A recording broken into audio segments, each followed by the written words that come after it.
This project is going to show you how to install a Railblaza accessories mount using a Scotty backing plate on a Kayak, or in this case a NuCanoe Frontier 12 that does not have interior access so you can attach the bolts.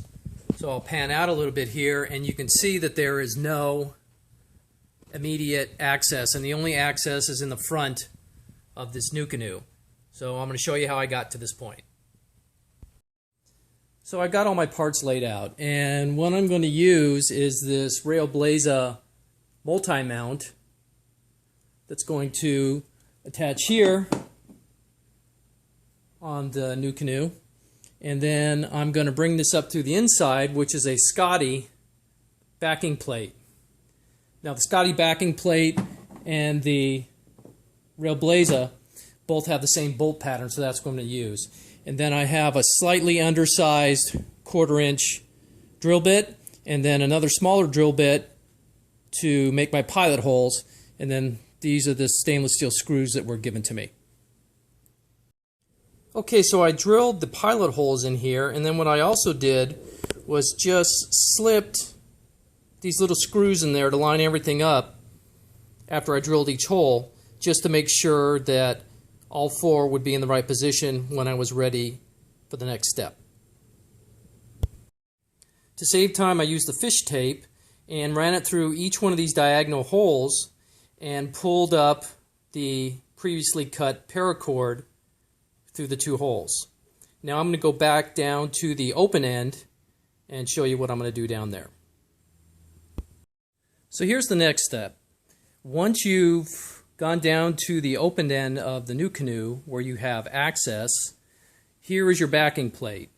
Now, when it's butted up against the inside of the NuCanoe or whatever you're working on, this is going to be against the inside of the canoe.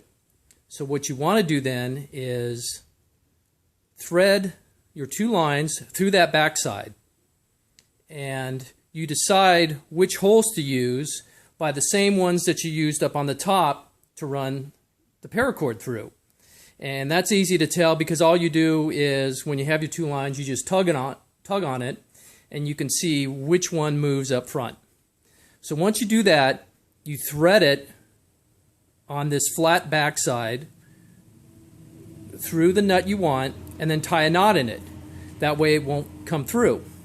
And you do it on the diagonal. And I chose diagonal because when you pull up on it to make it flush on the inside of your kayak, you'll get a stronger pull and set.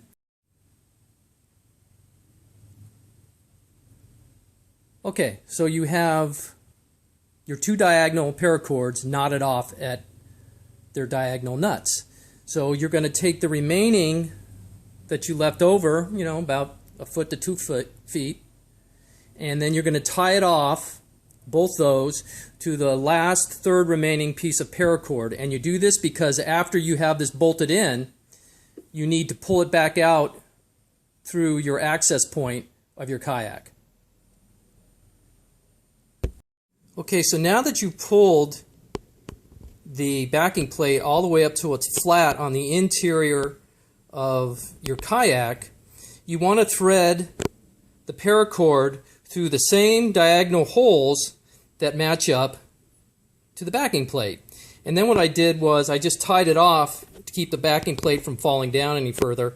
And then I checked in there with a flashlight just to make sure that everything lined up so you could see the screw threads in there. And once you get that, you go ahead and start these opposite diagonal screws in there to get the backing plate tight.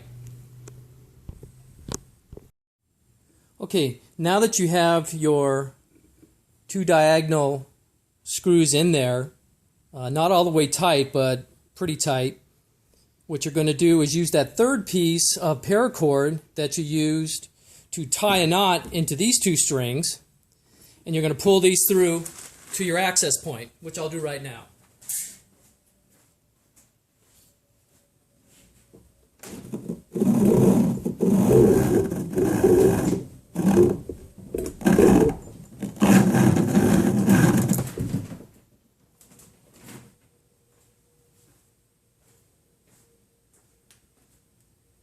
And so that opens up your 2 holes, and you can just go ahead and screw in your last 2 screws, and you have your finished product, which gives you a backing plate where you don't have access on your kayak.